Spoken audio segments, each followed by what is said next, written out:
Hi, it's Mike Stott, your Cherokee Association of Realtors president-elect, giving you the report on August activity here in our county. And I just want to let you know that I know that we serve our communities, protect private property rights, and elevate our profession because we're leaders, educators, and advocates. And this was very apparent last week when I went with some of our board of directors to the Georgia Association of Realtors convention in Savannah. We learned a lot. We had some fun. We bonded, and we just got really clear on goals and objectives for 2024. So this last month, we saw our sales price, median sales price, dip a little from the high of 478, but it's still higher than it was a year ago at 450. And you can see where the chart's been going over the last year or so. Interest rates affected us, getting used to the new interest rates. Higher interest rates went up, median sales price going down. So um, something to educate your buyers and sellers about. The number of sales, 388 sales, why it's pretty much the most for this year. Pretty much we're back in the same area as we were last year, last 8-9 years ago, before we saw the high 300s in sales. So the number of sales is down 16%. The median price appreciation, we can show, going back to 2011, almost 12 years now, we're up about 3%. Median price year over year, about 2.5% last August versus this August. Now, these are all just numbers that you should know, but the key is, how do we tell the story to our buyers and sellers? And I look at it this way: is on 9/11 earlier today, we had 629 active listings. The median list price was 575, but if we looked at the median close price was 459. Pretty dramatic $120,000 difference in what's actually selling versus what people are asking for homes. Doesn't mean the homes aren't worth 579. It just means that's not what's selling median price rise. We have 168 homes detached for sale under 460,000, sort of our median sales price. Only 168 homes in all of Cherokee County. There's 35 attached homes below 460. Sort of a benchmark for years has been, what can you buy for under 300,000? There are 20 homes for sale. 3 are attached and one's on leased land. It's on Lake Allatoona on the Army Corps of Engineer land. 4 are modular homes. 7 in their comments say don't go in, it needs major work, or opportunity knocks here. And 5 are move-in ready, but 3 of those 5 are 800 or so square feet of living area. Small, tiny little homes selling for under 300,000. We had 50 expire in July. 23 were new construction, so basically one a day. But their median asking price was even higher than this. It was 654. 654 was the average expired price. So when I was talking about those are numbers, a lot of agents know what's happening. Good agents like you understand what's happening because of the interest rates, and because you watch these videos and you pay attention and you listen to your brokers and you do the research. Great agents can explain what's happening to the buyers and sellers. What I want us to become, all of us in Cherokee County, is exceptional at 2 things: aggregating the data, looking at the data that we'll give you each month, and communicating that data simply and effectively. Data in, story out. Once you've built that storytelling skill, you'll always be valuable to your clients forever.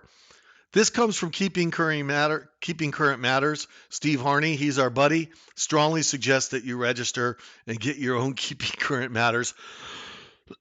Excuse me, because each month they give you a wealth of data. So here's some things. Percent change in home values.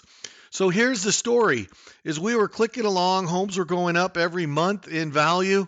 Interest rates spiked last October and November. We had 4, 5, 6 months of depreciation. We've now had 5 months of appreciation, according to Case-Shiller, the Federal Housing, CoreLogic, Zillow, Black Knight, and Freddie Mac.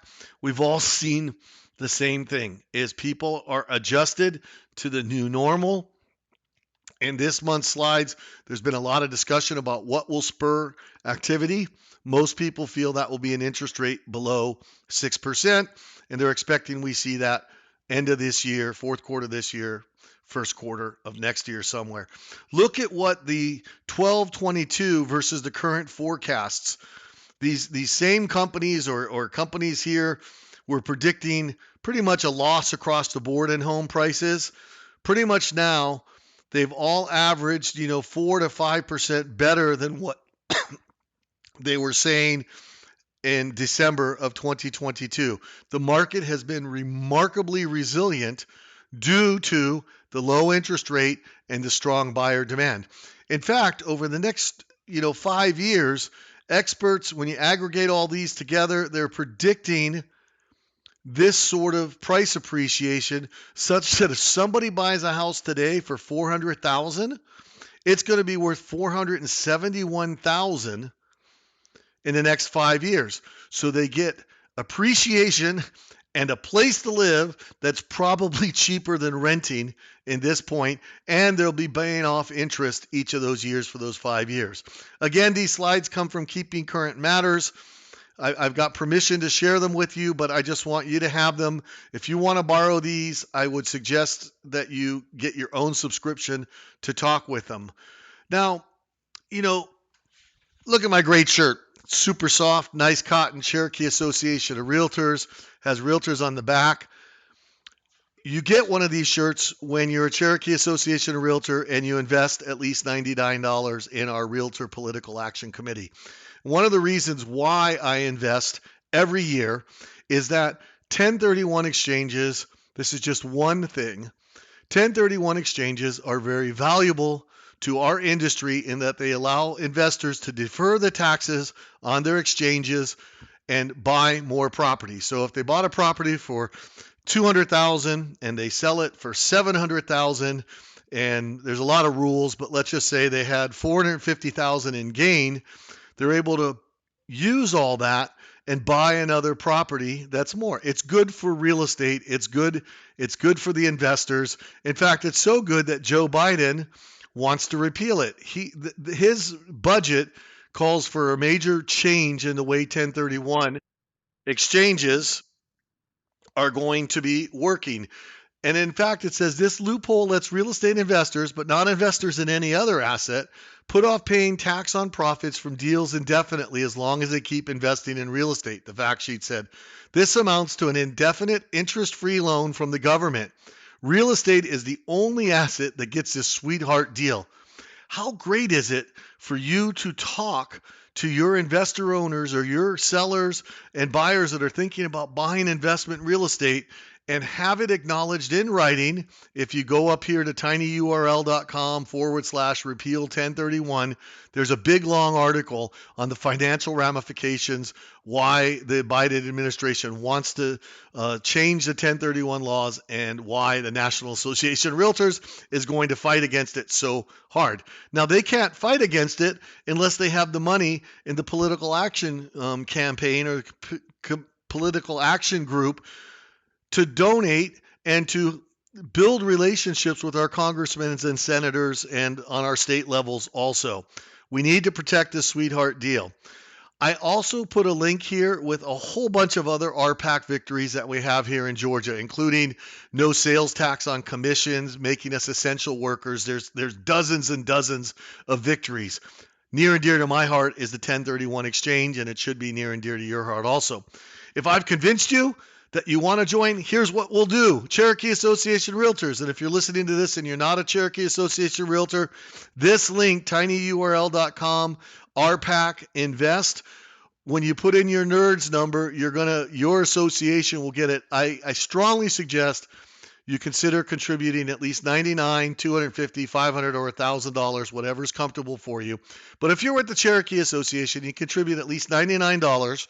We'll get you one of these super cool Realtor Blue soft sweatshirts, and we'll give you a bottle of wine and a limited edition button that you can show people that you invested in RPAC.